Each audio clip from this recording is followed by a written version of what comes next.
Hi everybody, this is Daryl at 151 Farms, and today I am in northern SLO County visiting a wonderful new farm that's new to me.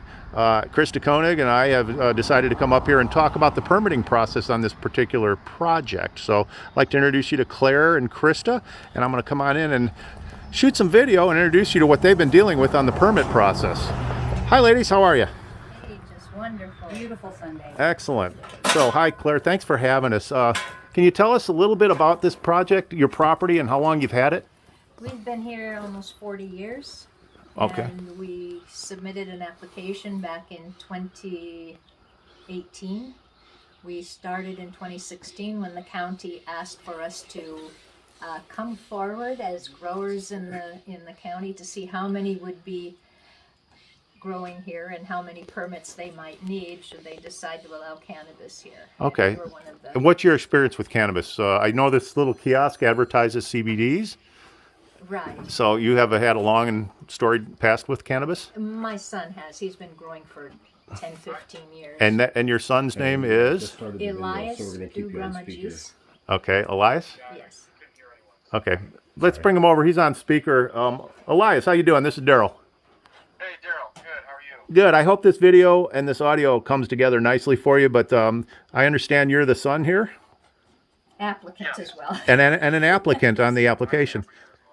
Okay, so we're going to just try to find out how the application process has gone. And, you know, being a traditional businessman, and I call this the OG tour. I've been all up and down the state, in multiple counties.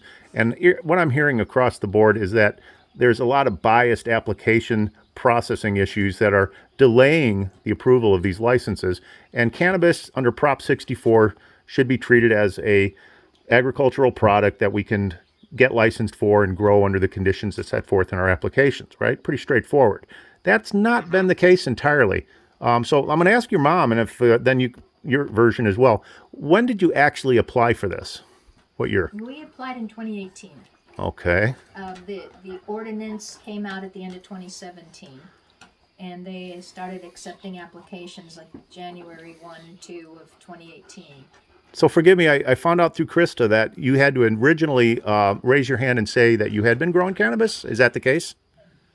Yes. Right. Okay. Right.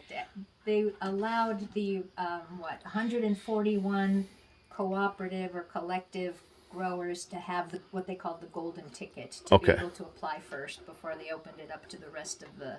Did you have some trepidation about that, Elias? Were you worried about raising your hand?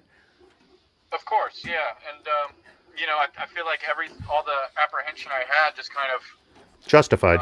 yeah, and it kind of just worked its way out the way that we expected, which would be a lot of corruption and unfair practices in something that's supposed to be literally a business. You're starting a business, but it wasn't like that at all. So. No, it should have been a cooperative effort, and we're not seeing that. And I assume that you guys had some professional help. Did you have consultants helping you through the process? We did, yeah.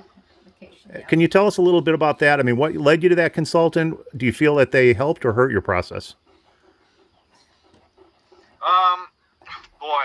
Well, you don't have to name the consultant. I'll let my mom kind of talk about how we met them. But you spend a lot of money on these consultants, and it's really a love-trust relationship. Did they earn that from you? In hindsight, when you look back, what did you get? Yeah, Okay, we're talking about the consultants. Elias, can you tell us a little bit about the consultant relationship? Yeah, it's kind of a bummer. With consultants, I feel like they're really good at what they do because they've been doing it a long time. So they know that the pitfalls and the I's and the T's to dot and cross, But in this new industry, they didn't know anything about it. And so it was basically us teaching them a bunch of information and then them still charging me a bunch of money for it.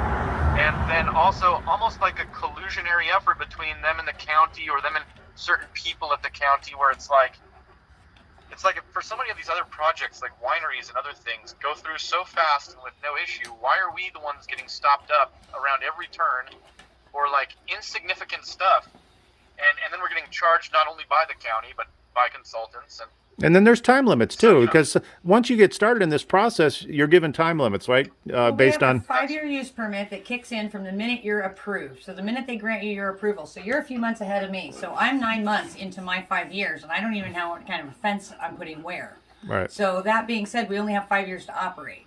So from the time it leaves the cannabis division and it goes into the county proper and it goes to planning and building, it's almost like they're looking at a whole new project. It's not like they're honoring what was passed originally that we were allowed to move forward with. Obviously, this is not what you envision. Would I be No, correct on no, that, Claire? But you know what's interesting? When we did submit the application, there's some kind of clause. Once your application is accepted for processing, it says like you're supposed to have a permit or a hearing within 90 days of that acceptance date. Okay. And we've gone years without. And what without reasons that update. what reasons are you being given for these delays?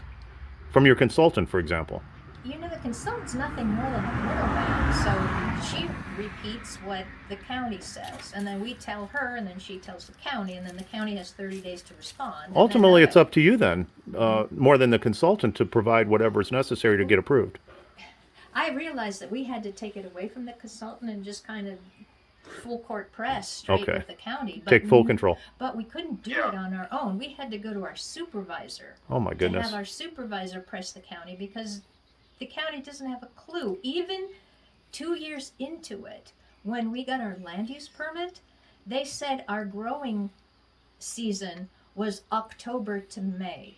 And we're outdoor growers. Oh, my and we goodness. said, you got this wrong. And they said, no, sign this because these are your conditions of approval and your findings. That won't Otherwise, fly. you don't get your hearing date. And we said, we Unbelievable. can't do that. And And that was the what do you call them? Contract planners, Jan DeLeo and her husband Moran. Okay, so these were authorized contract planners with the county. Yes. she's a To contract process. planner. He's the CEQA guy for the county. So she So works CEQA's on- a whole nother issue here. So she But then does from the what we found paperwork out, and then they kick back money to the county because they're contract planners. So Yes. It's almost like another weird effort, that they all kind of get together, the county and these contract people, to play off of us and just keep us in this pipeline because we're, paying all these bills for them. They ask us the same questions every month. It's like we already answered those questions for you the previous month. Then we get another $3,000 bill. So many overcharges. I mean, just the other day I was overcharged $400, and because we went through the receipt, they were able to find this at the county. No, you're guilty until proven innocent in this the new problem- industry. The problem with the contract Yeah, but planners, they're paid yeah. ahead of time. Right. And then when we complain that we're being overcharged, we're told, hey, too bad, so sad, the money's already gone. Now, has Eric Hughes offered any relief, the one that's now currently accepting the plans for processing?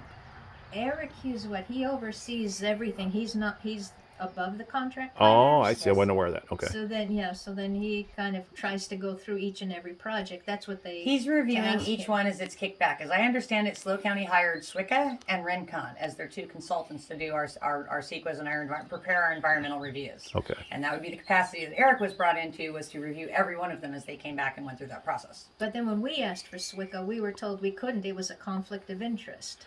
Have Yeah, you found? we wanted to use them originally because they were basically working with the county to do projects, not just cannabis projects, but most any projects, and we were But told other that they were the best, and it seems like they were, but we were not able to use them. However, it's really strange because other people were able to use them. That's what's kind of another real red flag for this preferential treatment situation. There you go. And here's How can you tell someone it's not legal to use when we know they're the best option and the most And they would have literally been our best bet to do this, and instead we're told we can't use them. Other people are able to use them somehow, and yeah, some people have their projects operational and going now. We were one of the first ones to get into this. Is whole it the same process. people over and over, though? Are you seeing the same people get approved and that preferential treatment you can point? Sometimes it is the same people, and some it's different. So it's really, I see a lot of projects get approved through Helios. So I believe there's some preferential treatment that goes right up to your San Luis Obispo Superior Court. There's a particular judge that's sitting over these cases, and it's giving preferential treatment to plaintiffs such as Helios. And that to me bothers me because, if nothing else, if our executive and legislative branches fail us in government, we have to have an honest judiciary. bleeds over to Santa Barbara County because the stay on Orchid announcing who's in line for the dispensary permits is still going. That was a month ago. Is that right? Yes. So he was too low scoring and he's upset about it. So he petitioned to have the judge in Santa Barbara delay that until they can review it. And that is still ongoing. Whoa. So what really, I think, benefits us when we get together like this and compare notes is just to see how long, deep, and wide this corruption goes. And we have to, because I don't know that the local media always does a good job of this, is exposing it. Because let's face it, they still want to keep their jobs and see these people over and over and over for other cases. But the reality is, the here and now is this has to be exposed. Yeah, there's only one real journalistic entity here in the county, which is Calcos News, and she's just being skewered. But I just want to go back to when we originally did our application and Swicker reviewed it, and then it was turned over to this contract planner. I had asked, when she did her first information hold, it was obvious she didn't understand anything about what we were doing. Ooh, scary. And we're a simple project, just outdoor. How many square feet were you applying for? 1.5 acres. Okay. Greenhouse or outdoor? All outdoor, right? All Okay, outdoor, that's what I and thought. some in hoops, mixed light. Okay. And they said to me, I said, we'd like to keep SWCA since they understand what we're doing. And they said, no, you're having this contract planner. Trust me, first of all, we don't have any county planners available. And number two, having a contract planner is a lot cheaper. So just be thankful that you have someone and it's going to be less expensive. And they didn't know what they were doing. No wonder. She didn't. And we sat with her that first month and we explained everything, how simple it was. And it just took months and months and months. And then we had the sheriff come out and code enforcement to look at our project for our security. And the code enforcement officer was brand new. He was from Santa Monica. He was from animal control. And he writes us up for trenching without a permit, trenching and grading without a permit. And it was maybe 14 feet long trench to put a PVC pipe in that we hand dug. It wasn't more than 8 inches deep, 4 inches wide, 3 wheelbarrow loads full of soil. And he said we needed a permit for it, that we moved more than 50 yards of soil, and locked us up for 7 months.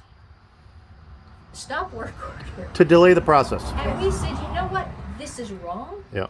And we're not accepting it, and they would not take it off. And they finally said, it's resolved, Claire, just accept it and move on.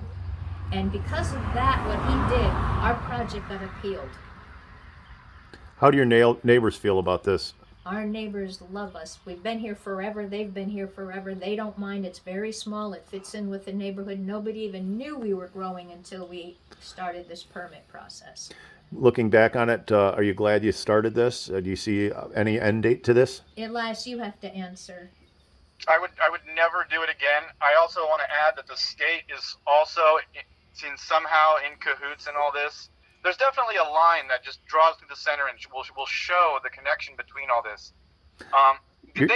You're so right. I've seen this. This is happen. systemic all across the state. Just so you know, you're not the only county that we're seeing this in. But the other thing is they don't come in to do anything to help. They say, well, your county will sort it out, and then we'll be coming in to look after you after the county's They have no control over done that. But the thing is, that's where it all starts. The state should be the one setting precedents because the county doesn't understand anything. You're giving power and a bunch of money to people that have never had this before or have it in some weird way, and now they're getting pressed by. You brought up some people's names. I'm sure they've handed briefcases full of money to certain people and gotten these things done. I mean, that's we've heard it time and time again. And there's some honest people at the county that want to reveal this for what it is too. I'm telling you, they've had it too. They weren't hired on to be, the extortionists that they've become. Well, the county is losing a lot of employees now. Again, they just changed everybody in I think they lost like 68, 70, and then a few more just. So it starts at the top within the county. I've heard the name Lynn Compton. Are there others that you think are somewhat compromised in this process? I don't know about Lynn. Specifics? That's South County. I don't know. Okay. I know everything kind of stemmed with Adam Hill. Yeah. And that whole Corey Black and all of those in the beginning trying to get HDL into the county in order to run the whole cannabis program. And what happened there? Slow Normal was formed, and very small organization were able to explain to the supervisors why they shouldn't be. They actually applied, sent in a whatever it is that they did. Memorandum? no, there was never any memorandum. HDL just applied for the job, and they wanted, it was like close to $100,000. And it came down to that the county was going to approve them, and we said, no, you can't. And if it was over 100,000, you know, it had to go out for an RFP or something. Yeah, and, request for quote and or pricing. and so immediately they changed their application, and it went down to like $49.99. Okay. And then we got somebody else to come in, and that sort of blew everything up because they wanted everything down at Clearwater in Napomo into those greenhouses. And they actually had Art Trinidad, who was head of code enforcement back then, go up north to, I think it was Canacraft. Yeah, I remember that. Okay. Yeah, and he came back and he said, "Oh, this right as we're going through the Cannacraft to be a model. yeah, Okay. yeah." He said, "This is a wonderful idea for our county." As they were crafting the ordinance, we'll have campuses down in Napomo, and each greenhouse will be a different permit. And they try, and that was the whole HDL, Corey Black. That's what they were pitching.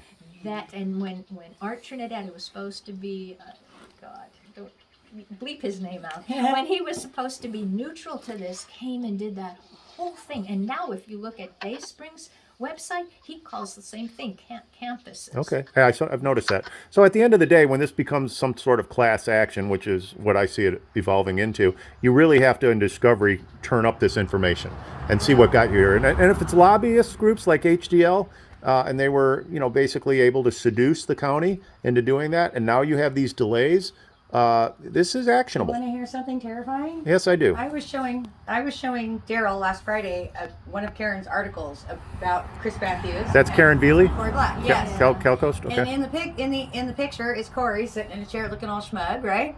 And he's sitting in the car. We just came back from eating, and he looks over at my phone on a little phone, and he goes, "That's Gavin Newsom's buddy."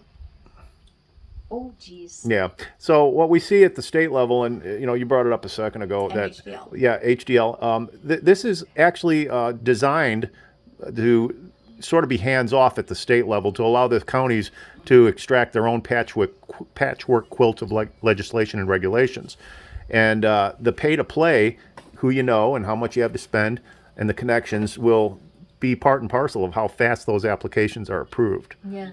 When it was first being crafted, our CAO was Dan Buckshire. And when I think I got up there one day as Chris was doing his thing, and I was saying, you know, is this the tail wagging the dog? Yes. Buckshire, all of a sudden, he leaves the county and he goes to work for HDL up in, I think, Walnut Creek. There you go. Yeah, It they've was got their hands full. very They've got a lot of projects. So Dan, by League of California Cities is how that comes out, by the way. well, and they're running all the Yeah, city business licensing, because Dan went on the SLO County website to apply for a business license for his little foodie thing that he's doing in the meantime, and he saw at the very bottom HDL Systems. So this is a wonderful little kiosk. Can you tell me how many years you've offered this and what you sell here? Gosh, we've been 20 years here. We sold cut flowers when we first started.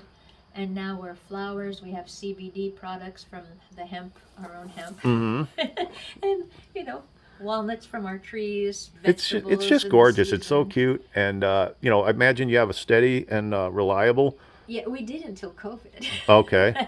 Now it's starting to pick up Well, again. my hands off, my heart's out to you for all you're doing, and my hat's off for, you know, the fact is you're taking on a fight right now, and I don't know what the finish is going to be, but unless we call these people out and expose them for what they're doing, they'll continue to do it. You know, that's the whole irony of this is they said, oh, you're going to get your land use permit and then you're good to go. But once you get your land use permit, then you have to deal with the building permit. Right. That's actually what scared me. Is everybody says, "Oh, you're approved. What do you care?" Well, I'd been talking to Claire for a while, and she's the only other person I know that's post approval, and it's worse. Every story she tells me is worse. It's scarier. And then you're talking back to cannabis division, and they're like, "Oh, I don't know about that. You're approved. What are you worried about?" So it's taken a while to get people to understand that approval is not what we think it You is. don't hit the ground running when you get approved the next day. So you're not going to get plants in this year.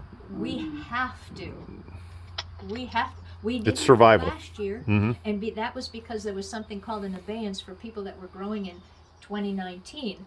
At the end of 2019, you had to do a whole bunch of things, and sign up with the state and do this and do So that. who's doing your CEQA and doing all the building permits and all that? Who's doing that if not Well, the the building permit we're doing on our own. Okay. This time, but What about but CEQA?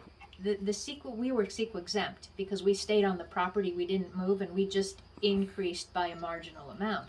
But the county said if you wanted to grow in 2020 while you were finishing up your process of getting your application, you needed to pay taxes on what you sold in 2019. Okay. That's okay. Yeah, Keep going. We didn't have a business license, Right. so we couldn't pay taxes. And then, of course, if you get a check, of course, you can't deposit it because it's cannabis money. So we went up and spoke in front of the supervisors and said, this is the only thing out of 17 items you needed. We just weren't able to pay taxes. And they said, I said, so could you please offer us a little bit of exemption to the few people who couldn't do it?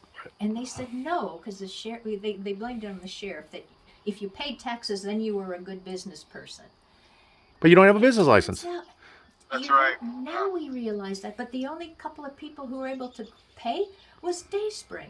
So it's like trying to fly a plane while you're building it. They really don't know what they're doing, and they're giving preferential treatment to certain companies such as Dayspring. Right, and then Elias went to the tax collector and said, "How is it possible that these people were able to pay taxes?" And what did he tell you? What did he tell you about that? How were they able to pay taxes? Boy, I forget now. What was it? What is something they cooked up? Through other entities. Or your personal Oh name. yeah, that's what it was. They paid it through other entities or third party. Basically, Hide the P. they were forcing. What's that? Hide the P. Exactly. And somehow the county, they're not able to touch cannabis money, but they're able to collect cannabis cultivation tax Wow. and put that into the bank. And so I was asking them, how is that possible? Like, we can't, as cannabis businesses, you can't put money into a bank. How are you doing it? And they basically said, well, we just call it tax money. And no one asks anything. No one says anything. So I don't know how that survives audits. I mean, like in California, Prop 64 There's so revenues, much money. fines, they bypass the general fund. It's in a special account that is not audited. So inherently, everything under Prop 64, I'm entirely against. And these problems initiated from the passage of that. Back under Prop 215, nonprofit, collectives and cooperatives, we existed just fine. Could that be turned into a recreational for-profit and be something successful for the average businessman? Absolutely not. We're seeing it. IRS 280E doesn't allow you to exempt normal business expenses. We have to undo Prop 64. Yeah. What are your guys' thoughts on that? Has Prop 64 been a success or a failure? Total failure. Yeah. I mean, at this point, to recoup our money, like I've already done the math. If I have a 3-year on my stage project and following what Claire's saying, being realistic, let's add some time to it. If it's going to take me 3 more years to get my project up and running and full annual to operate on, and you've only got a 5-year use permit, that gives me 1 year to operate my full license. How did I make any money off You're of not. that? You're not going to recoup your investment. No. And now the county is saying they're expending more money than they're bringing in from cannabis, so they want to raise the fees. They already raised the fees again.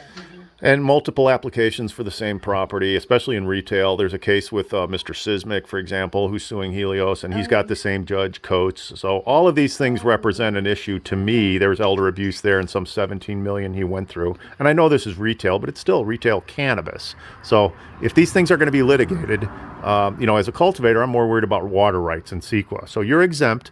But if you look at the exemptions, sometimes those are questioned later. Yeah. Right. And it right. becomes- They've used exemptions to X people out of other projects in the prior history. And we're in a drought condition, and cannabis does have a fairly decent amount of water demand. So I'm worried about what happens when the water demand is made, and they say you got to cut your water consumption by 50%, and you're a provisional licensee, you can't do that. So you're never going to meet your numbers. You're going to cut your crop size by 50%, or all the crops are going to die because you didn't have enough water to see it through. So it's an absolute mess. That's a good point too. Is that I think that whoever's in charge in this state needs to make a decision and stick to it. Either cannabis is a ag crop that can be farmed, or it's not. But they started to do this with Prop 64. Say yes, it's a business now. Go get your licenses and start operating. But there's none of that's actually happening. If there is a water concern, that should have been addressed at the beginning, not at the end. Well, especially if Not the their if the CEQAs are going to be exempted and then enforced at a later date, You might be operating on a provisional. When you want to convert that to a permanent annual, when you're going to be forced to do so, you may not comply under CEQA. Let me just give you an example of, and I think this is just a micro example of what's really happening here. Please do. Once we got our permit, after we got our articles of not the articles of completion, the final Conditions stuff that we Conditions of do, approval. That's right. I have a we were hard time. told COA. that we have to put an apron, an approach apron on our property, right? Uh-huh. But that apron might not, if the speed limit was a little bit higher, wouldn't have been possible. Now, we would have spent years of time, hundreds of thousands of dollars in money, and all this would have been a waste for something that we would have found out at literally the final hour. This could have all been avoided had anybody sat down and talked and gone through the whole process with us and what we're going to need, what we're not going to need. But it's just, like you said, making the plane as you're flying. They're making it up as they go, and then they're finding these little things that don't, that might not fit on certain projects or properties. All this stuff should have been addressed at the beginning. Yes. Like a normal business does. You find out, okay, throughout the life of my business, I'm going to need to do these things. Find that out at the beginning. You don't find that out, every month when a new bill comes in from the county. It's ridiculous. And it's still federally illegal. So, conceivably, this is not hypothetical, and you already that's see it in why- IRS 280E or 280E, that is, you're not allowed to deduct those normal business expenses. So the disconnect and contradiction between federal and state law is something that you can't ignore as a normal business person. You can't even transact with checks and credit cards in a normal banking relationship. The business license process, if this was a regular business, you'd go to the bank and you would pull a startup loan. And it would all be on the books, and you'd be able to allocate that money and pull more money if you needed to. Right. But because it's cannabis and you go to an investor and they're giving you cash because you're not allowed to have a business, that's technically laundering money. So when you come to the application process for your business license and they're demanding to know who your investors are, they're asking you who you launder money with. Can I ask you, is there a large number of people that find yourself in your position right now that are in delayed processing that will come together and create at least something that represents a class action? And we want discovery, we want responses, we want to get to the bottom of this. Or are you a sort of a limited small group that's been affected by the processes to the extent that you have You've been? seen how short the list is. Yes. And then the secret is seeing the county of not even being able to figure out who the rest of the 6 people that are actually up and operational. Nobody can quite rattle out that answer to that question. Yeah. And then now we're looking at who is in the process. Well, let's face it, there were only 141 projects. There's only 34. It shouldn't be that projects. hard to answer this So there's question. only But 34 you of us. don't know though who's backing. Like Yes. Dayspring has a lot of Influence. it has people that he's put as the face of Right. the application. That's a Austin good Pinelli point. Does too. He has family money. He has his own resources. I don't know. It's hard to know who the small. But when they list who the officers are and the investors, I mean, those are mandatory requirements in the application process that you testify to under condition of Penalty of perjury. perjury. I don't know. Yeah, so that's something else that has to be You're explored. submitting a business application for a business license, just like anything else, to the sheriff of the state of California. So yeah, that would be under penalty of perjury. Are you about fed up? Oh, Are you beyond fed up? now the hoop we have to go through is we don't have power where we're growing, and we're going to use a generator. If we find out we can't use a generator, for whatever reason, you're only allowed certain APCD, number air of pollution. approved No, project it with. was could use a gas, just a gas, not a diesel generator. Okay. So we said, oh hell, we'll just use a solar panel. We thought we'll go down, just a solar panel to run the security camera and the DVR recorder. Uh-huh. We think we'll just go to Harbor Freight, get a little, it's not that easy. it's DigiKit. No, we need a building permit. And the guy who is who does the plan check has made our life a living hell. And We who have is that to get person? I need a name. Come on. Matt Varvel. Matt Orville. He's the Okay. head of planning and building. Yeah, Matt He's, Marvell. Matt Varvel. We need an electrical engineer. Oh my word. And nobody will touch it because it's so small. It's Yeah. just digital cable. This should be an over-the-counter permit. Let's face it. The fact that they approved your project and processed it with a temporary 2-year generator permit because nobody bothered to do their job to see that the generator use was only good for 2 years, but they're giving her a 5-year use permit. Krista, who's the representative for this region? Our representative as far as Slow. supervisor? Yeah. Or, On the board. Our She's Pashon. supervisor is John Pashon. Is John aware of all this? Oh, yeah. And what's his position? Does he argue on your He behalf? says it's ridiculous. Okay. In fact, we all voted him in, not just cannabis, but everybody, to clean house in the building and planning department because it was such a disaster. And sadly, he didn't do anything.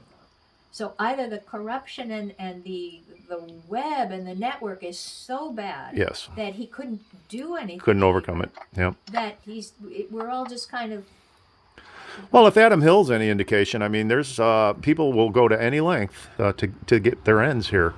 So we have our questions about that. That's, by the way, that's what initially got me interested in the SLO County permitting processes, because I heard about how he supposedly killed himself with bullets and it was an overdose on cocaine. And then you start digging down these rabbit holes and it gets worse and worse. So, but my major issue, and I've given your mom one of my brochures, is judges protecting judges. And there's this black wall that doesn't let the true corruption come forward. And that, in our country, we cannot stand for. So Yeah, well. I really appreciate everything you've done. We're going to go ahead and let you have the rest of your weekend. But thank you for coming forward and sharing your story. And let's To be continued. Yeah, let's face it. It's to be continued. We have a Facebook group. Here's one of my questions. Sure. The thing that you said about discovery is that I think a lot of this we could find out a lot of information, and I don't know what the process is to make this happen, but to get a lot of these people that we talked about today, just to get them in a courtroom or under oath and have conversations with them and ask them tough questions. Precisely. But, under oath, get the answers. Well, they're persons of interest, people of interest, so they may not be a named defendant, but, when you start naming counties, there's a lot of 42 U.S.C. 1983 violations that I've applied in my federal cases.